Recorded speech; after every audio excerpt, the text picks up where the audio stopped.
Historias de Jack. Empezamos.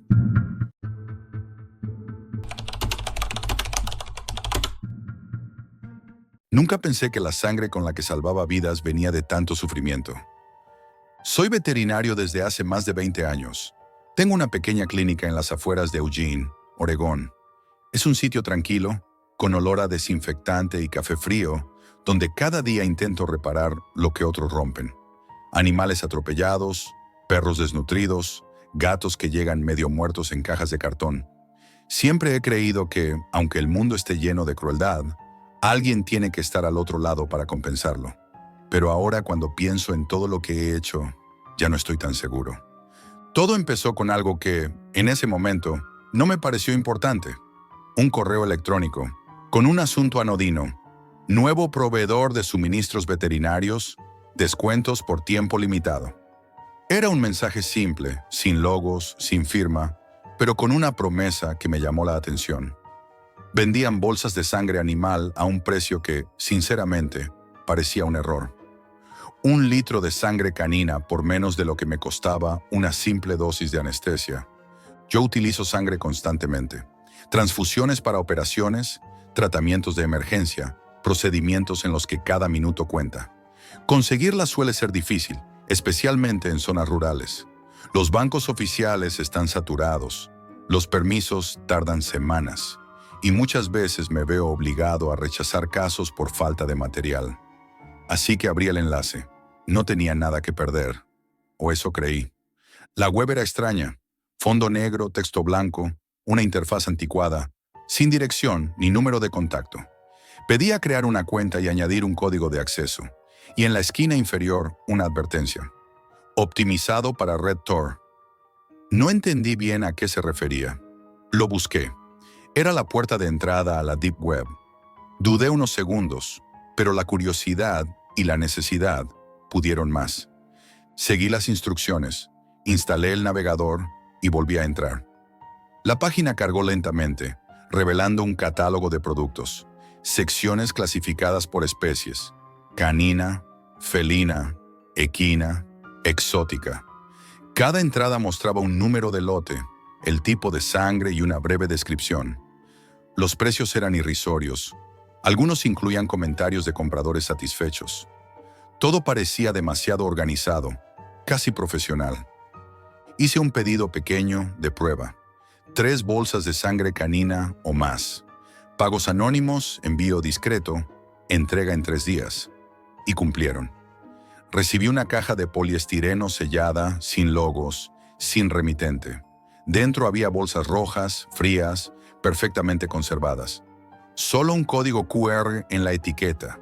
Ninguna fecha, ninguna mención de laboratorio. La sangre parecía normal.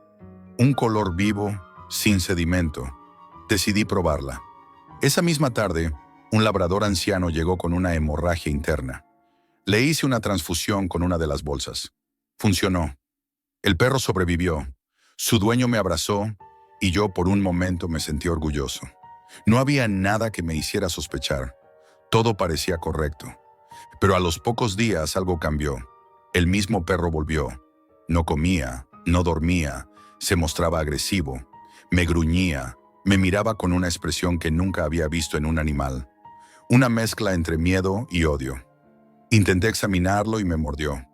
Me dejó una marca en la muñeca que aún conservo.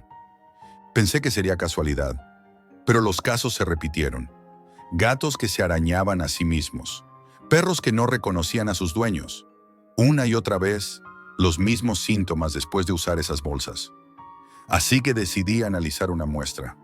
La sangre tenía una densidad distinta, más espesa. El olor era más metálico, como si tuviera residuos. No había rastro de anticoagulantes ni de conservantes. Algo no cuadraba. Escaneé el código QR. No me llevó a ninguna empresa ni a un distribuidor.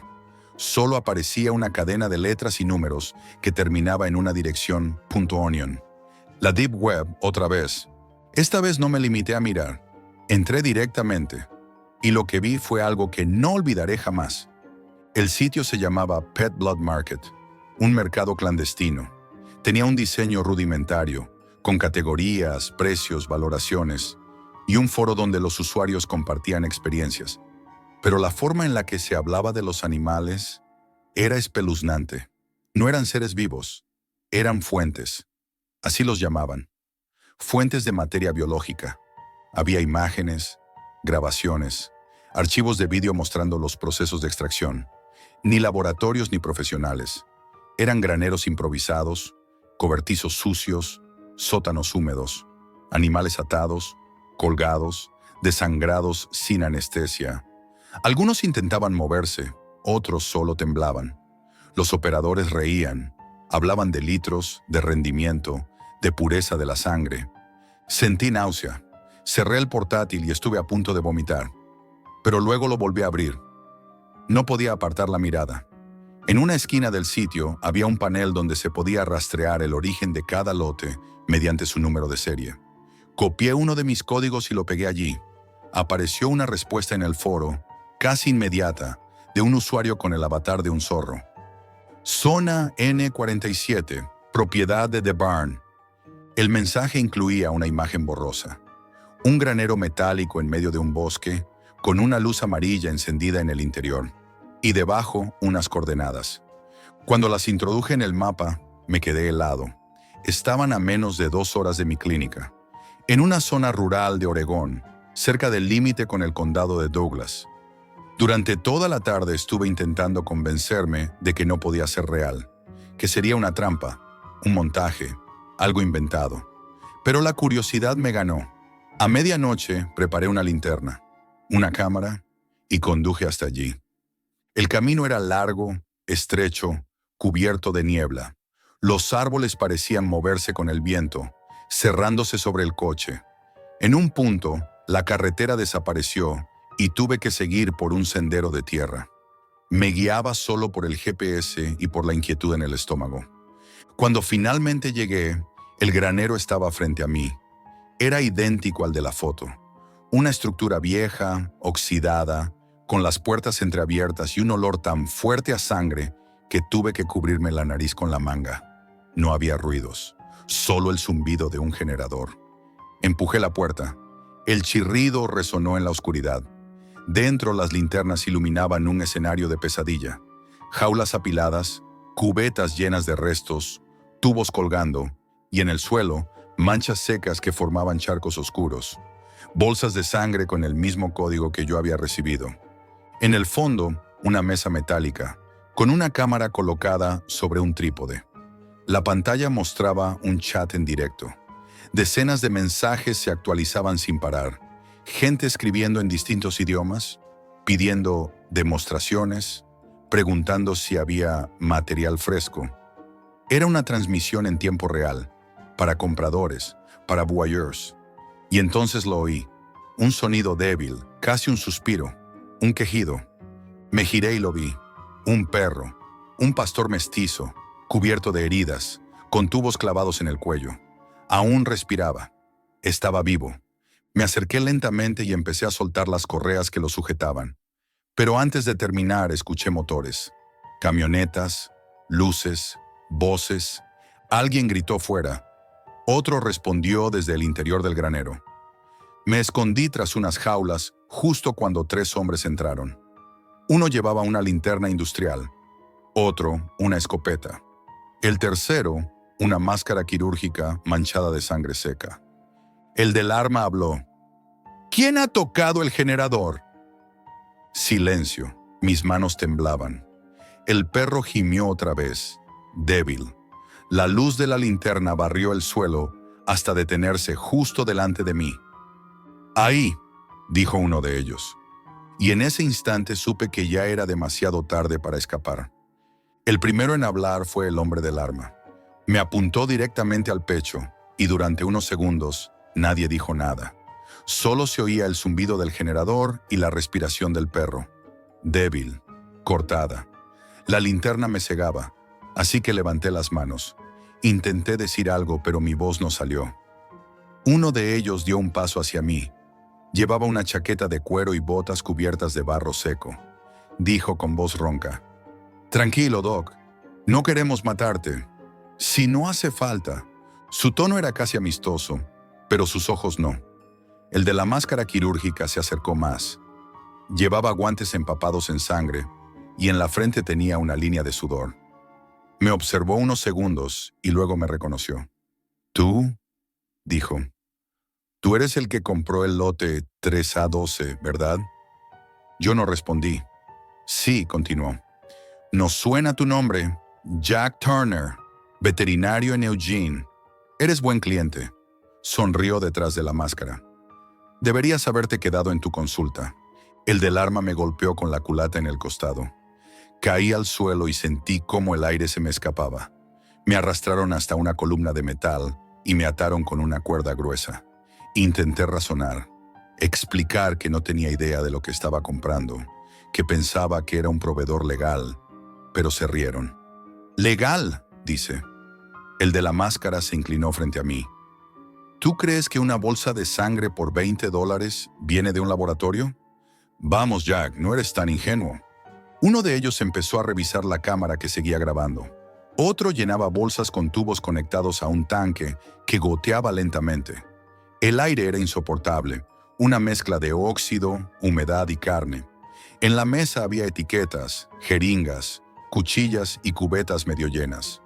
Todo funcionaba como un matadero bien engrasado. Pero no era un matadero, era una fábrica de sangre. El de la máscara se sentó frente a mí, como si quisiera conversar. «¿Sabes cuál es la ironía de todo esto?», dijo. «Gente como tú nos necesita. Los bancos oficiales tardan semanas y la sangre se estropea. Nosotros proveemos rápido, sin papeleos. Tú salvas vidas con esto. Nosotros solo…». Hizo una pausa. Aceleramos el proceso. Su voz era calmada, profesional, casi razonable. «¿Y los animales?», pregunté. «¿Dónde los conseguís?». «¿De verdad quieres saberlo?», dijo. «Algunos son callejeros, otros vienen de perreras saturadas. Nadie los reclama, nadie los busca». Me miró fijo. «Y a veces los rescatamos de refugios, irónicamente para que tengan un propósito útil». Sentí rabia. Intenté soltar las manos, pero la cuerda estaba demasiado apretada. «Sois unos monstruos», le dije. Él se rió. «¿Monstruos?». «No, Jack. Somos proveedores. Lo monstruoso es el sistema que nos necesita». El perro seguía vivo. Movía las patas de forma débil, intentando incorporarse. El más joven de los 3 hombres se acercó con una aguja en la mano. «Este ya no da más», dijo. El de la máscara asintió. Y ahí supe que iban a matarlo. Grité. Les supliqué que lo dejaran. Me ignoraron. El más joven se inclinó, y en ese momento, la cuerda que me sujetaba cedió un poco. No sé si por el sudor o por el movimiento, pero logré soltar una mano. Sin pensarlo, tiré de la cuerda hasta liberarme del todo. Me lancé contra el más cercano. Le arrebaté la linterna y le golpeé en la cara. La luz se apagó y el caos llenó el granero. El perro empezó a ladrar débilmente, los hombres gritaban, y el generador parpadeó. Corrí. No sabía hacia dónde. Agarré al perro en brazos, aún caliente y húmedo de sangre, y busqué una salida. Los disparos sonaron detrás de mí. Escuché el estruendo del metal al romperse y las balas rebotando en las paredes. Corrí entre jaulas. Tropecé, me levanté, seguí corriendo. La puerta estaba abierta. La noche me tragó. Los árboles me rodearon de nuevo. Corrí sin mirar atrás, solo escuchando mis pasos y los suyos. Sentía el corazón latiendo en el cuello. Cada crujido entre los arbustos parecía un disparo. El perro jadeaba, pesaba como si llevara plomo en el cuerpo. No sé cuánto corrí, horas tal vez. El bosque se hacía más denso y el aire más frío, hasta que al fin vi luces. Era una carretera. Salí a trompicones cubierto de barro, con el perro en brazos. Una camioneta apareció a lo lejos. Me puse en medio, agitando la linterna. El conductor frenó de golpe. Era un hombre mayor. Me miró como si hubiera visto un fantasma. Le conté que me habían intentado robar, que necesitaba ayuda. Me dejó subir. No dormí en toda la noche. El perro respiraba con dificultad, pero seguía con vida. Cuando llegamos al pueblo, lo llevé a mi clínica.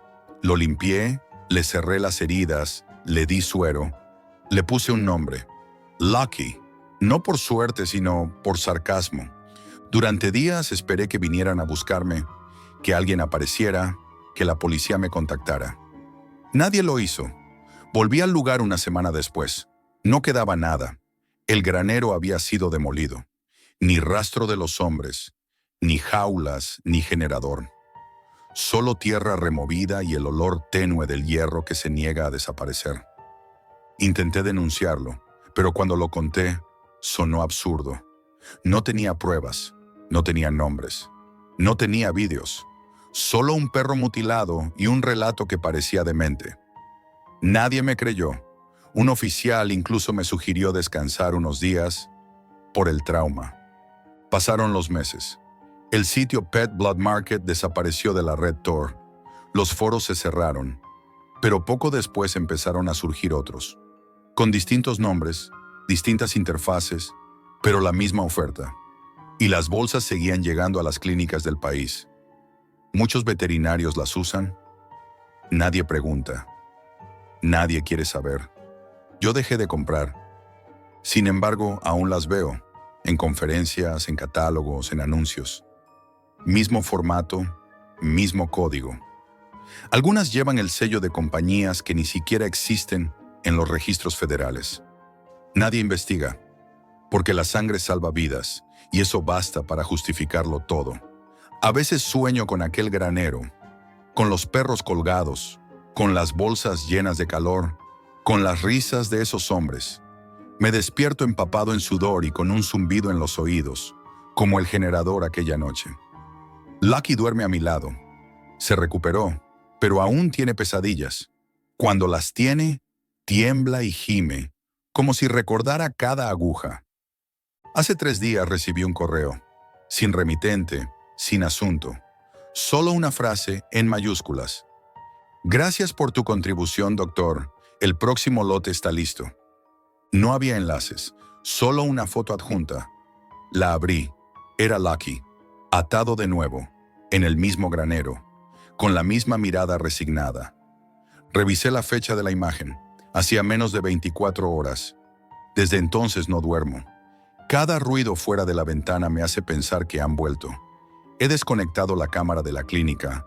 He cerrado la cuenta bancaria que usé para aquel pedido. He quemado las bolsas que quedaban. Pero no sirve. Sé que me están observando, aunque ya no sé si son ellos o mi propia culpa. A veces creo oír el zumbido del generador cuando cierro los ojos. Un sonido grave, constante, que se mezcla con mi respiración. Es el sonido de la sangre fluyendo, de la sangre que salvaba vidas, y que sin saberlo, también las destruía. Gracias por escuchar. Si te ha impactado esta historia, apoya el canal con un like, suscríbete y deja tu opinión en los comentarios.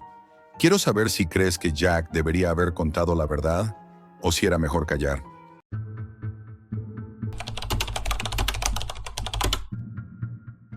La primera vez que oí hablar del Rincón de la Piel Antigua, supe que había encontrado el último objeto de mi colección. Lo que no sabía era que ese hallazgo iba a redefinir para siempre el significado de la palabra: soledad. Para un hombre como yo, el coleccionismo es una enfermedad incurable. No se trata de valor, sino de posesión, de la conquista. Había agotado los canales legales, las subastas privadas, el mercado negro de lo físicamente tangible. Solo la Deep Web, ese basurero digital donde lo imposible se vende al mejor postor, podía ofrecerme un último desafío, un último suspiro de emoción. El foro Reliquiae Verum era un lugar discreto, un sitio para puristas o para lunáticos. La línea era fina. Las reglas eran de hierro, anonimato, cifrado y ninguna pregunta sobre el origen. Allí, entre hilos sobre grimorios prohibidos y artefactos de cultos olvidados, encontré el suyo. Un hilo con un título que rezaba El Rincón de la Piel Antigua. El usuario era Curator. La fotografía era turbadoramente mundana. Un trozo de material marrón oscuro, arrugado como la corteza de un árbol viejo, sobre un fondo de fieltro negro. No tenía joyas, ni inscripciones, ni nada que lo hiciera parecer valioso. Pero era la descripción la que clavó un gancho en mi mente de coleccionista. Decía, No es un fetiche, no es un trofeo, es una llave que silencia el mundo. El poseedor experimentará la verdadera quietud, la esencia del vacío antes de la vida. Precio negociable. Interesados solo aquellos que comprendan el peso del silencio absoluto. Sonaba a charlatán, lo sé, pero en un lugar donde se comercia con lo prohibido, la poesía siniestra es a veces la única moneda de cambio real. Contacté con él. La conversación fue espartana, casi un intercambio de criptogramas. Él no quería saber quién era yo, solo qué era lo que buscaba. Su último mensaje antes de cerrar el trato me heló la sangre por su precisión clínica. La llave no se gira, se acepta. Una vez aceptada, el cambio es permanente. El ruido cesa, la quietud llega, no hay vuelta atrás.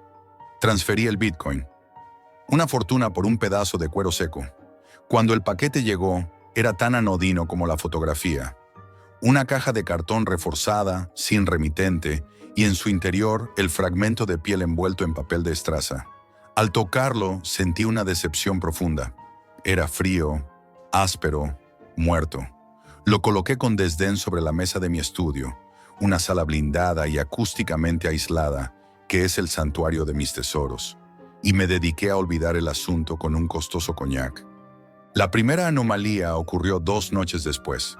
Estaba trabajando tarde, inmerso en los informes, cuando de repente noté un cambio.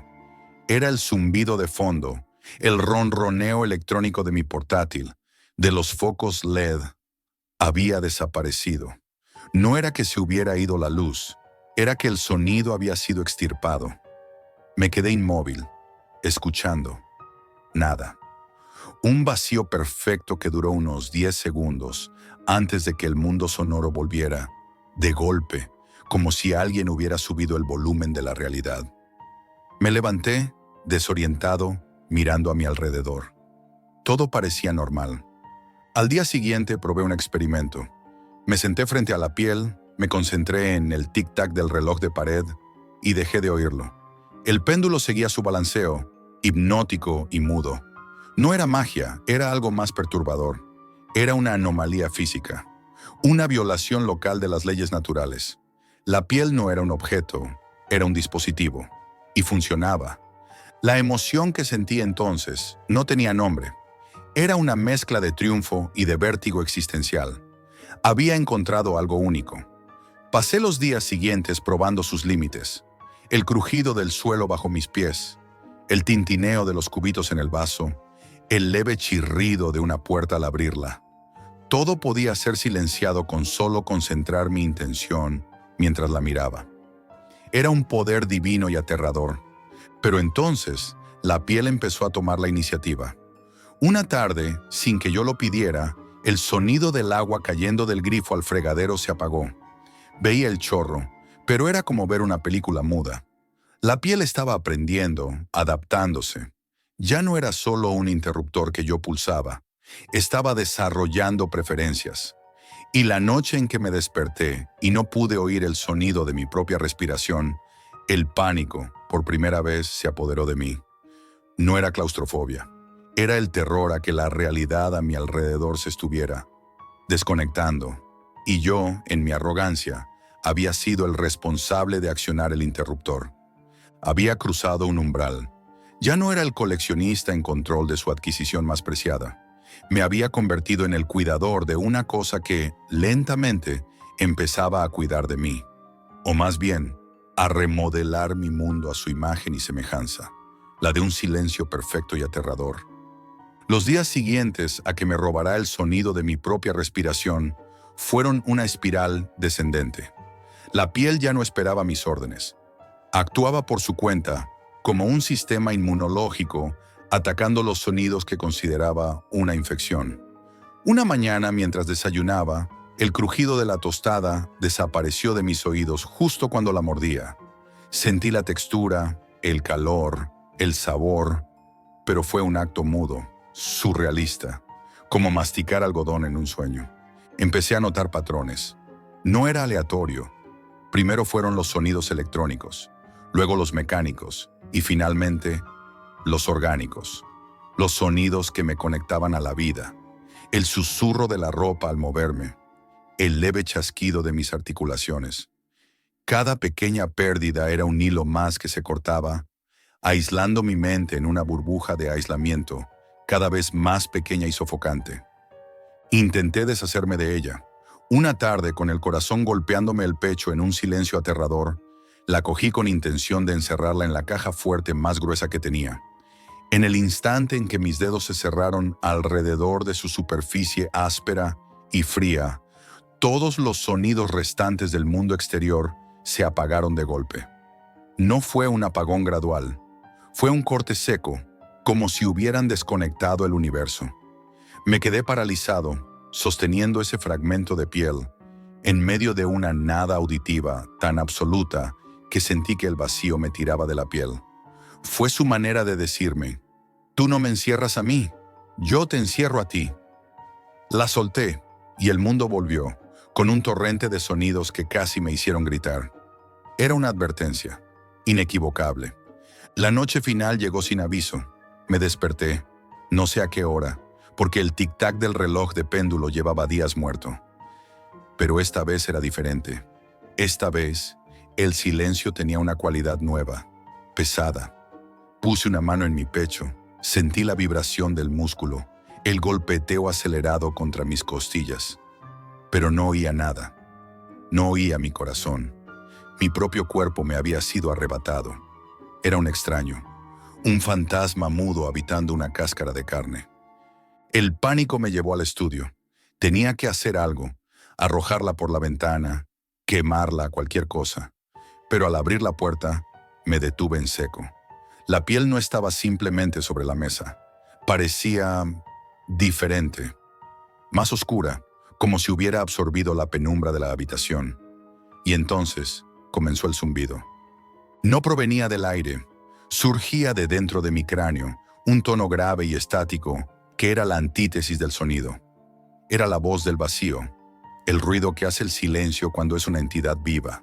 Y en medio de aquella frecuencia distorsionada, lo percibí. No era un sonido, era una sensación, una certeza primitiva que se colaba por los poros de mi ser. No estaba solo. Había algo más en la habitación, una presencia inmensa, antigua y completamente ajena. No tenía forma, ni calor, ni olor. Solo era una conciencia fría que ahora, privada del velo del ruido del mundo, me observaba desde la oscuridad. La piel no era una llave para el silencio. Era una llave para esto, para desvelar lo que siempre había estado al otro lado, esperando a que el ruido cesara para poder ser percibido. Ahora vivo aquí, en mi apartamento convertido en mausoleo. El mundo exterior es una película muda que observo desde la ventana. Ya no intento luchar. ¿Contra qué? ¿Contra el silencio? ¿Contra lo que habita en él? Mi colección está completa. Tengo el objeto definitivo, y él, a cambio, me tiene a mí. Solo oigo dos cosas: el zumbido eterno de la nada y el lento, pesado latido de una presencia que no es la mía, resonando en el silencio que yo mismo compré.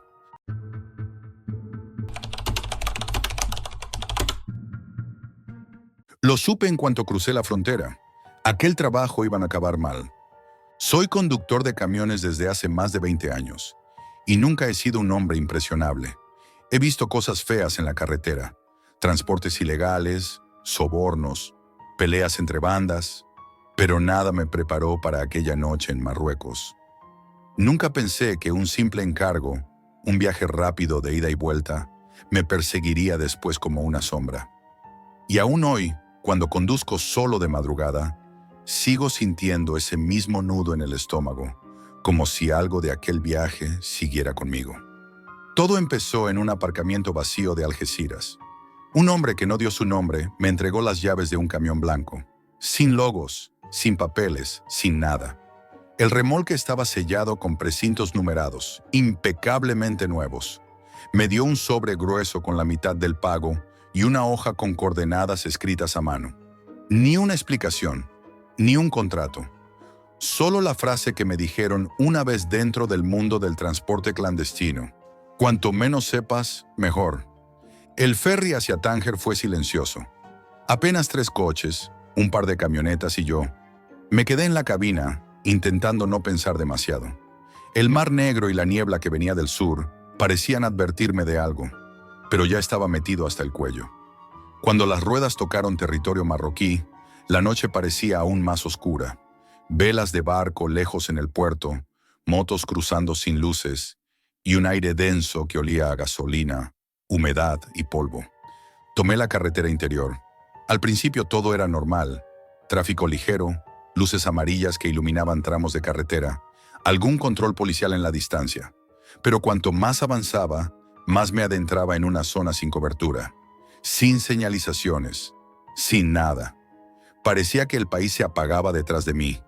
Solo el motor del camión y un silencio tan profundo que hasta mis propios pensamientos sonaban demasiado fuertes. Después de casi una hora, encontré el desvío. Un camino de tierra señalado únicamente por 2 luces rojas fijas. Pensé que serían reflectores, pero cuando me acerqué, noté cómo las luces giraban para seguirme. Eran cámaras, miles de euros en tecnología apuntando a un simple camionero.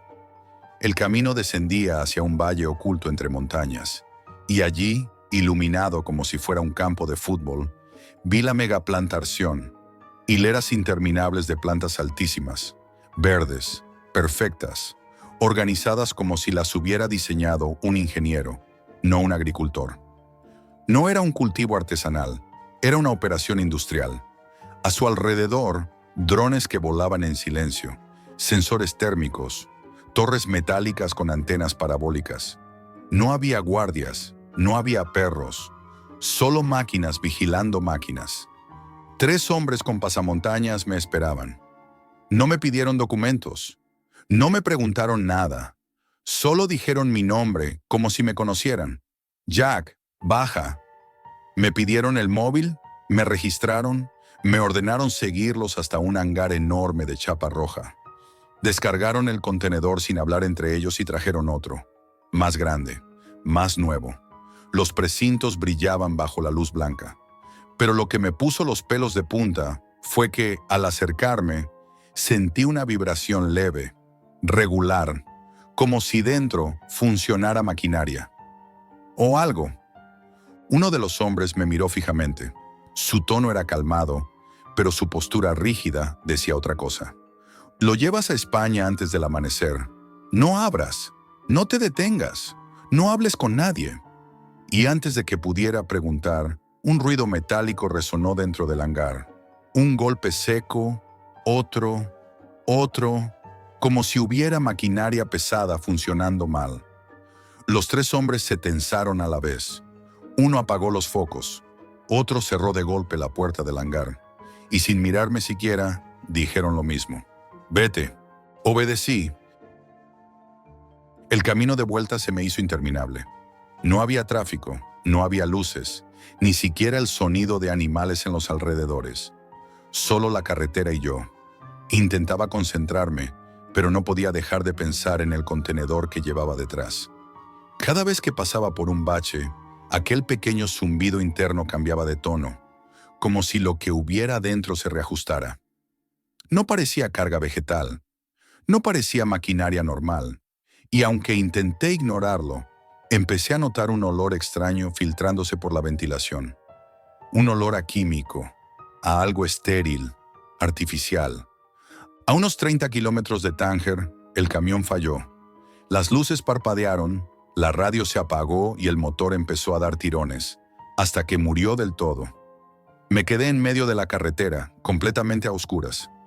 Intenté arrancar. Nada. Los cables parecían sin corriente, y de repente el cuadro del camión se encendió por sí solo, como si alguien estuviera trasteando con la electrónica desde dentro. Las luces subían y bajaban, los indicadores se movían solos, y el sistema del remolque enviaba señales de que había peso desplazándose en el interior. Y entonces empezó el golpeteo. No era un golpe grande, ni desesperado, ni violento. Era un golpe preciso, rítmico, como si alguien o algo golpeara siempre en el mismo punto, al mismo compás, probando, midiendo, esperando. Salí del camión, No porque me sintiera valiente, sino porque la idea de estar encerrado en la cabina me aterraba. Caminé hacia el remolque con la linterna. Los precintos colgaban flojos, como si alguien los hubiera manipulado desde dentro.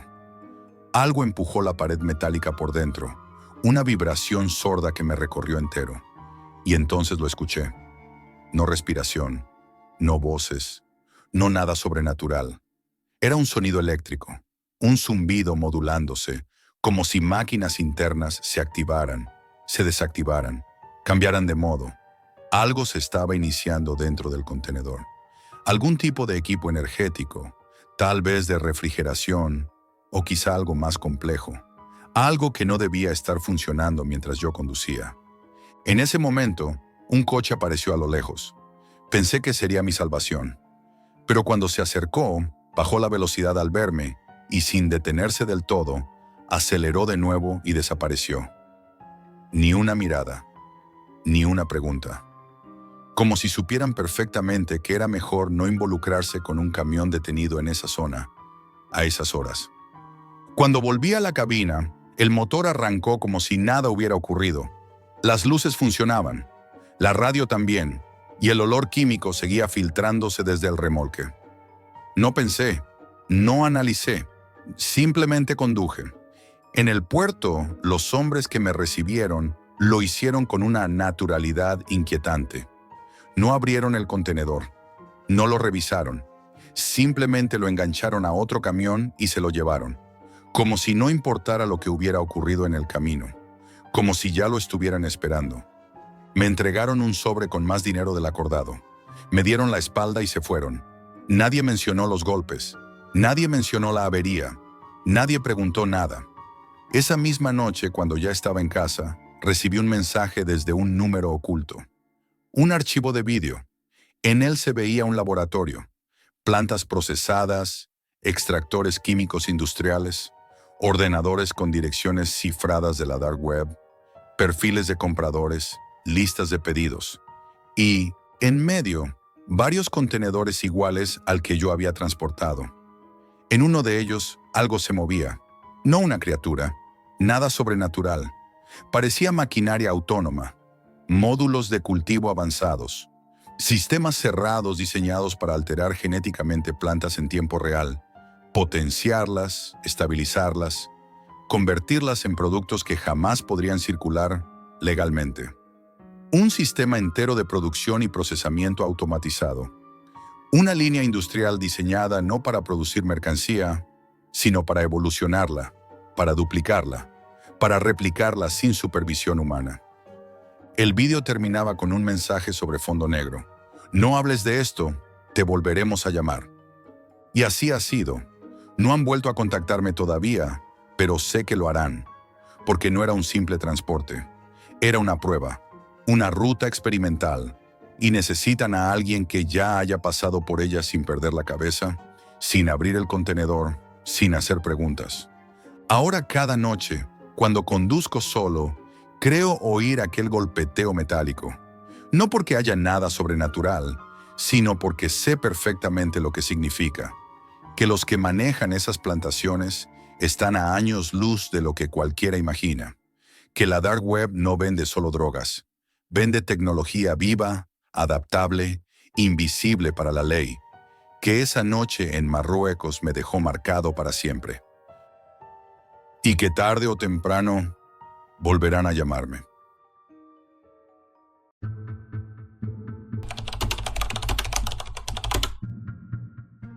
La curiosidad podría matarme, pero cuando aquel primer pedido llegó a mi buzón, supe que mi vida cambiaría para siempre. Antes de todo esto, era un cirujano común, con bata blanca, quirófano brillante y pacientes que confiaban en mí para salvarles la vida. Pero en 2015, algo cambió. Recibí un mensaje en un foro oculto de la dark web. Se necesita cirujano, pago garantizado, total discreción. Al principio lo desestimé. ¿Quién sería tan descabellado para ofrecer dinero por un trabajo tan delicado? Pero la cifra era imposible de ignorar, suficiente para saldar deudas que me ahogaban y para cerrar la puerta a años de presión financiera. La curiosidad me ganó. El primer encargo llegó con un sobre discreto y un USB. Las instrucciones eran claras. Un paciente, un órgano, un lugar y un horario. Nada de nombres, nada de preguntas. Solo mercancía que debía extraer y un plazo que no podía ignorar. Al principio, me sentí como un profesional llevando a cabo una cirugía experimental. Pronto comprendí que no había margen para errores ni para dudas. Preparé mi espacio en un sótano que había acondicionado con todo lo necesario. No había luz natural, solo lámparas que iluminaban con un resplandor casi clínico, suficiente para mantener la precisión de mis manos. El silencio era absoluto, roto únicamente por el zumbido de los instrumentos esterilizados. La primera vez que operé bajo esas condiciones, sentí un frío que calaba los huesos. No era miedo por la cirugía, era miedo por mí mismo, por lo que estaba haciendo. Cada corte, cada sutura, cada sonido metálico me recordaba que estaba cruzando un límite que nunca podría deshacer. Conforme pasaron los días, los pedidos se hicieron más frecuentes. Órganos raros, combinaciones imposibles, clientes que exigían resultados inmediatos. Aprendí a calcular cada movimiento, a anticipar cada necesidad del cuerpo que sostenía entre mis manos. Mi vida normal desapareció. Llegaba a casa, me duchaba, cenaba, veía televisión y todo mientras recordaba la textura, el color, el peso de lo que había extraído. Mi conciencia se había convertido en una alarma silenciosa, siempre zumbando, pero incapaz de detenerme. Hubo momentos en los que la presión casi me quebró. Un encargo llegó con instrucciones tan precisas que cualquier error mínimo podría ser fatal. Pasé horas revisando cada paso, simulando la operación con cadáveres anónimos que nadie conocería. La tensión me mantenía despierto, los nervios al límite, y sin embargo, algo en mí disfrutaba la adrenalina. Era un miedo mezclado con excitación, un peligro constante que hacía que cada movimiento fuera medido y letalmente perfecto. Una noche, mientras revisaba un mensaje cifrado en el foro, comprendí la verdadera magnitud de lo que había aceptado. No se trataba solo de dinero o habilidad quirúrgica, se trataba de obedecer reglas que nadie pronunciaba en voz alta. La Dark Web era un lugar donde la moral no existía, donde los clientes no eran personas, sino expectativas, sombras que pagaban por lo que deseaban, sin importar el precio. Me di cuenta de que no era el bisturí lo que me estaba cambiando, sino la rutina. La normalidad con la que mi mente había aceptado lo inaceptable. El primer pedido dejó una marca que no desapareció. La siguiente operación fue más difícil, más compleja, y con cada nuevo encargo, el miedo se mezclaba con un extraño sentido de control. Sabía que, si fallaba, no habría segundas oportunidades. La presión constante me enseñó a trabajar con precisión quirúrgica y frialdad absoluta. La vida cotidiana y la clandestina comenzaron a entrelazarse, y a veces me sorprendía recordando detalles de la operación mientras desayunaba, como si el mundo legal y el submundo estuvieran fusionándose en mi mente. Un día, después de terminar un pedido particularmente delicado, me senté solo en el sótano, con la respiración entrecortada. Miré los instrumentos alineados frente a mí, limpios y relucientes, y sentí que algo dentro de mí se había roto. Ya no era solo un cirujano, era un engranaje de un sistema que operaba en la sombra, donde la muerte y la vida se medían en transacciones bancarias y mensajes cifrados. Aquel pensamiento me heló la sangre, y sin embargo, sabía que volvería a hacerlo. No había salida, no había arrepentimiento que me detuviera. Y así continué. Cada noche, cada operación clandestina, cada decisión tomada con frialdad, me llevaba más profundo en un abismo del que sabía que jamás podría regresar. La Dark Web no era un lugar de fantasmas, ni de desapariciones misteriosas. Era mucho peor. Era real, tangible, y yo era parte de ella. El siguiente pedido no se parecía a ninguno anterior. Cuando abrí el mensaje cifrado, sentí un escalofrío que no había sentido antes. No era por la operación en sí, era por el tono del mensaje. No hay errores, no hay segundas oportunidades, nos interesan los que cumplen. No había explicaciones, ni advertencias cordiales, ni margen para improvisar. Por primera vez comprendí que alguien en la dark web me estaba observando, midiendo cada movimiento, evaluando si estaba a la altura o no. Preparé mi espacio con más cuidado que nunca. Cada instrumento fue revisado, cada superficie desinfectada, cada luz ajustada para no dejar sombras que pudieran distraerme. Pasé horas revisando el procedimiento en mi mente, recreando cada corte y cada sutura, hasta que podía recitarlo de memoria. La presión era insoportable. Sabía que un error significaría algo más que perder un encargo. Podía significar desaparecer del sistema, ser reemplazado o, peor aún, recibir un mensaje de castigo que no quisiera imaginar. La operación comenzó a medianoche. La calma del sótano era casi irreal, como si el mundo exterior no existiera. Cada movimiento estaba calculado, cada respiración medida, y sin embargo, algo dentro de mí temblaba. Por primera vez sentí la fragilidad de mi propia humanidad. Mientras trabajaba, pensaba en mis pacientes legales, en la confianza que alguna vez me dieron, y me preguntaba cómo había terminado en este abismo, operando órganos para clientes que no conocía y cuya moral ignoraba por completo. Durante la operación surgieron complicaciones. Un vaso sanguíneo inesperadamente frágil amenazaba con arruinar todo. Mi entrenamiento y mi nerviosismo chocaban entre sí. La adrenalina me mantenía en equilibrio precario. Cada segundo contaba, y mi mente estaba atrapada en un torbellino de cálculo, miedo y excitación. Al terminar, mientras cerraba la última sutura, sentí un alivio que duró solo unos instantes, porque sabía que el próximo encargo ya estaba en camino. Con el tiempo, la rutina se volvió más intensa y perturbadora. Recibía pedidos más raros y exigentes, órganos específicos para trasplantes ilegales, combinaciones que requerían precisión absoluta, clientes que no dudaban en amenazar si no entregaba resultados perfectos. A veces, mientras esperaba instrucciones en mi ordenador, podía sentir el pulso de la red, un flujo constante de demanda, presión y vigilancia invisible. Era como si la dark web misma respirara conmigo, observando, esperando, evaluando. Lo más inquietante era la ausencia de fantasmas o vigilancia física. Los clientes eran humanos, como yo, pero invisibles, omnipresentes.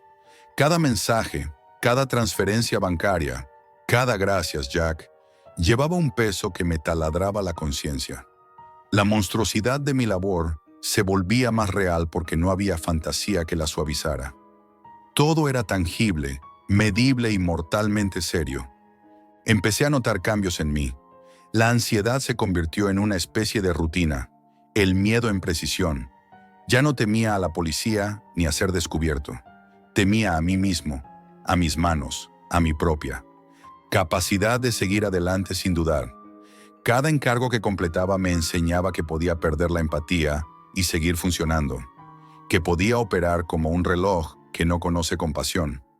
Hubo un momento, después de un pedido particularmente largo y delicado, en el que me quedé solo, sudando, observando los instrumentos alineados frente a mí. Sentí algo que nunca antes había sentido, la certeza absoluta de que no había vuelta atrás. No podía simplemente cerrar el ordenador y volver a mi vida anterior. Cada decisión, cada operación, cada órgano que extraía me ataba más y más a un sistema que no perdona. Ahora, cuando conecto mi ordenador y entro en la dark web, sé que hay un nuevo pedido esperando. Sé que algún cliente anónimo cuenta conmigo y que la línea entre salvar y destruir ya no existe. Lo que queda es Jack, el cirujano clandestino, atrapado en su propia habilidad, en su propio miedo, en la certeza de que nunca volverá a ser libre. Y mientras escucho el zumbido de los ventiladores y el frío del sótano, sé que la única opción es seguir adelante, aunque cada paso me lleve más profundo en este abismo que elegí con mis propias manos.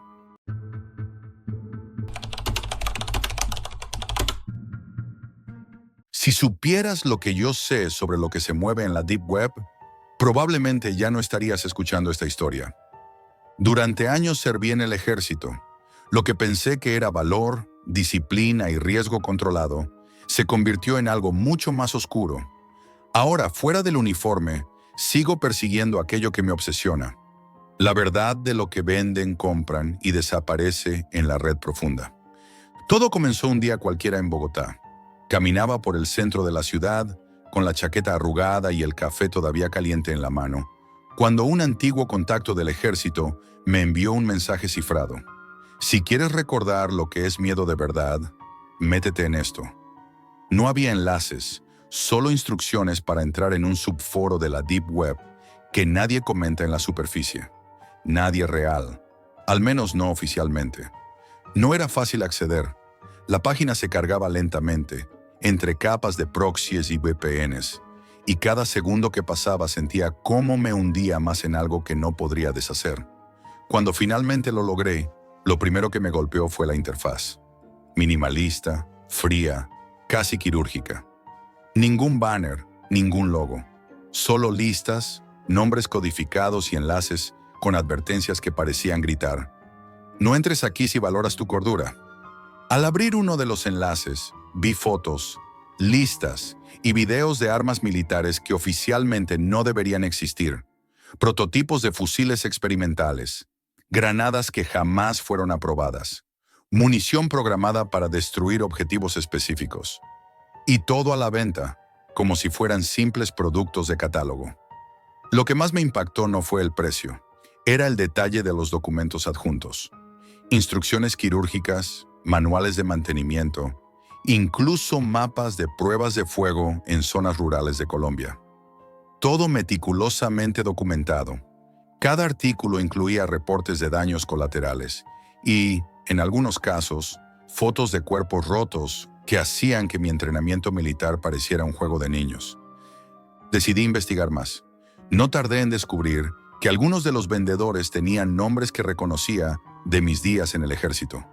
Excompañeros, ingenieros que habían trabajado en laboratorios secretos, contratistas de seguridad que nunca habían salido en los registros oficiales.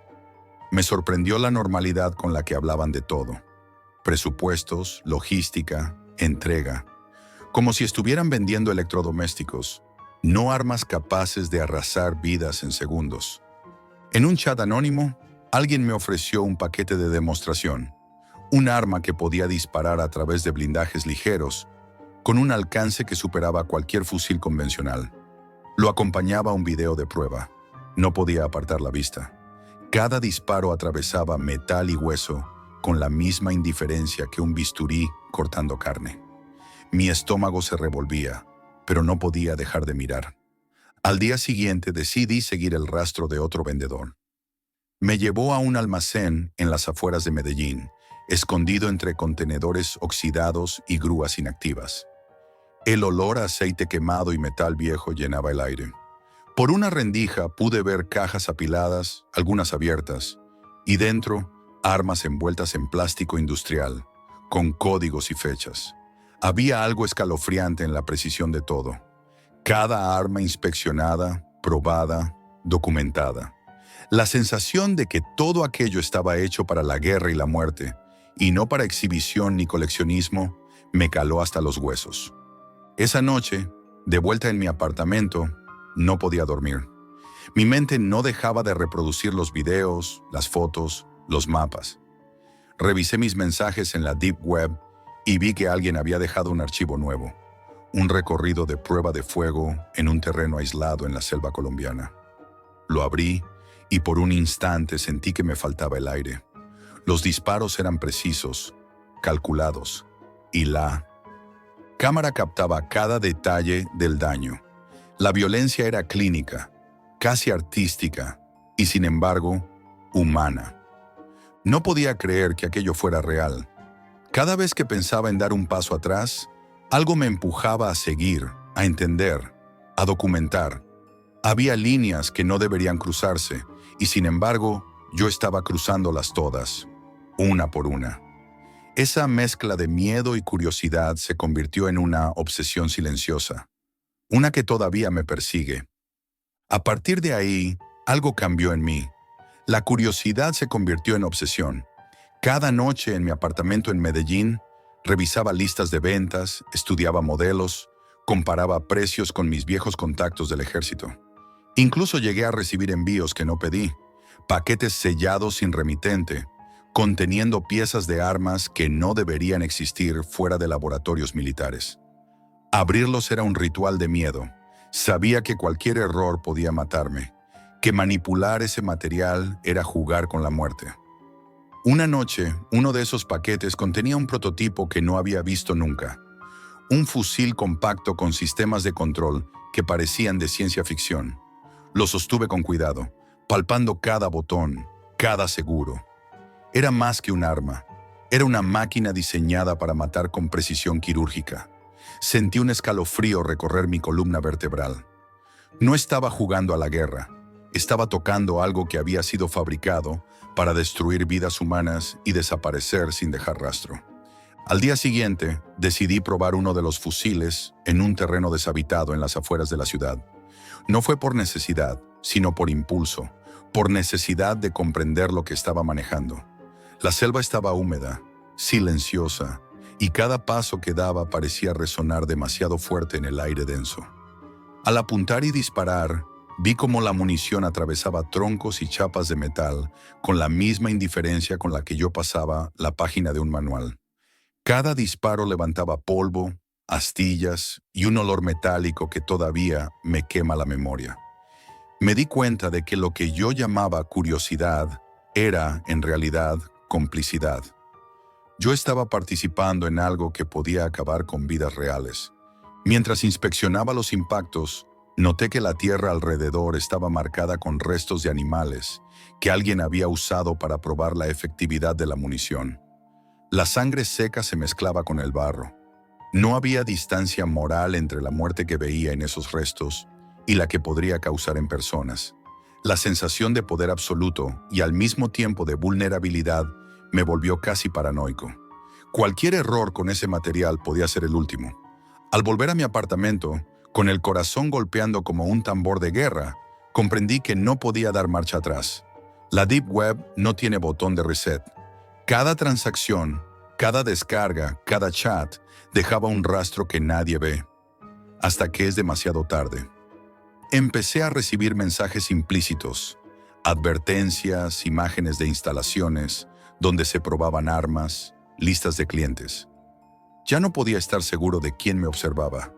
No había cámaras ni fantasmas, solo la certeza de que la muerte podía llegar a través de un clic, de un paquete mal etiquetado, de un error mínimo. Intenté desconectarme, cerrar la computadora, pero cada vez que lo hacía sentía un vacío imposible de ignorar. La noche se llenaba de recuerdos de balas atravesando madera, de disparos perfectos, de la frialdad de quienes producían y vendían esas armas. Comencé a tener pesadillas, recorridos de prueba de fuego, manos sosteniendo armas imposibles, cuerpos rotos que se mezclaban con la tierra de la selva. Me despertaba sudando, escuchando ruidos que no existían, sintiendo que el clic de un seguro invisible podía matarme en cualquier momento. Algunos días, mientras revisaba los foros y los mensajes cifrados, recibí fotos de lugares donde nunca debería haber estado. Contenedores abiertos, armas dispuestas sobre mesas, mapas de rutas de envío, todo documentado como si alguien estuviera observándome. El miedo se mezclaba con la fascinación, la línea entre observador y observado, entre víctima y cómplice, se desdibujaba cada vez más. Hoy mientras escribo esto, todavía tengo algunas piezas guardadas bajo llave, y algunas noches siento que escucho el clic de un seguro que no he tocado. No sé si es paranoia o si es real, pero cada vez que cierro los ojos, veo los videos, los cuerpos, la indiferencia mecánica de la muerte. Y sé que la Deep Web sigue allí, ofreciendo lo imposible, lo mortal y lo indescriptible. Si alguna vez decides explorarla, recuerda esto. Hay cosas que el dinero y la curiosidad no deberían tocar. Algunas de ellas no esperan por ti en la superficie. Ya te han tocado a ti, aunque todavía no lo sepas.